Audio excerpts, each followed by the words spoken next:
दोस्तों, आप देख रहे हैं डार्क फाइल्स। डार्क फाइल्स में आज की कहानी हमारे साक्षर की है सूरज जी ने, जो कि वेस्ट बंगाल के रहने वाले हैं। तो चलिए बढ़ते हैं सूरज जी की भेजी गई कहानी की ओर। कहानी में आगे बढ़ने से पहले अगर आपने अभी तक डार्क फाइल्स चैनल को सब्सक्राइब नहीं किया तो कर लें और साथ ही बेल आइकन को भी ज़रूर दबाएं ताकि आने वाली वीडियोस की नोटिफिकेशंस आपको जल्द मिल सके। सूरज जी बताते हैं कि घर की आर्थिक हालत शुरू से ही खराब थी, जिस वजह से बचपन में पढ़ाई पूरी नहीं हो सकी और महज 12 साल की उम्र में ही मैं मैकेनिक लाइन में चला गया। जहां एक तरफ घर की खराब आर्थिक हालत, वहीं दूसरी ओर पिताजी की तबीयत जो दिन पर दिन बिगड़ती जा रही थी। पिताजी का ठीक से इलाज नहीं हो पा रहा था पैसों की कमी के कारण, और उनका दुखद निधन हो गया।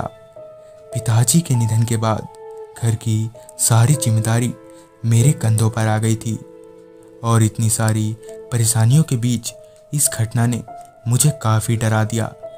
दरअसल घटना कुछ ऐसी है कि देर रात मैं गैरेज से घर लौट रहा था। उस रात मैं काफ़ी गुस्से में था। किसी काम के चलते मालिक से झड़प जो हो गई थी। उन दिनों उतनी पक्की सड़कें नहीं हुआ करती थी, जिस वजह से मैं धीरे धीरे साइकिल चलाते हुए कच्ची सड़क पर आगे बढ़ जा रहा था। गैरेज से घर तक के रास्ते के बीच एक रेलवे फाटक भी पड़ता था, जिसे पार करके ही घर जाया जा सकता था।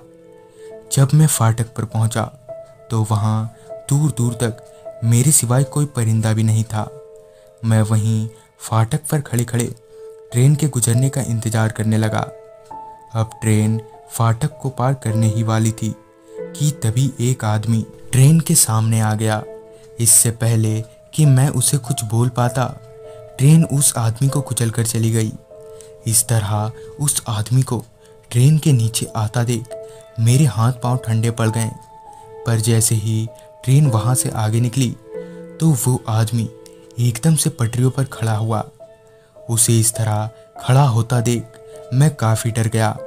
उसका गला उसके धड़ से अलग उसके हाथों में था और वो आदमी अपने लंबे लंबे कदमों से चलते हुए मेरे पास आया। उस वक्त मैं इतना डरा हुआ था कि मैं वहाँ से भागना भूल गया। उस आदमी ने मेरे पास आते ही एकदम से मेरा गला पकड़ लिया और कहा, आज नहीं बचेगा तू। उसने मेरा गला इतनी जोर से पकड़ा था कि मैं वहीं बेहोश हो गया। फिर जब मेरी आंख खुली तो मैंने खुद को गार्ड रूम में पाया। मेरे बिना कुछ बताए ही गार्ड समझ गया कि मेरे साथ हुआ क्या है। गार्ड ने मुझे बताया कि इस रेलवे फाटक पर कई हादसे हुए हैं, जिस वजह से ये फाटक हॉन्टेड हो गया है। पर मुझे ये समझ नहीं आ रहा था कि मैं तो इस फाटक को रोजाना पार करता हूँ, फिर वो सरकटा आदमी मुझे आज ही क्यों दिखा। तो दोस्तों, ये थी सूरज जी की भेजी गई कहानी। अगर आपके पास भी ऐसी कोई कहानियाँ हैं तो हमारे साथ ज़रूर शेयर करें और देखते रहें डार्क फाइल्स।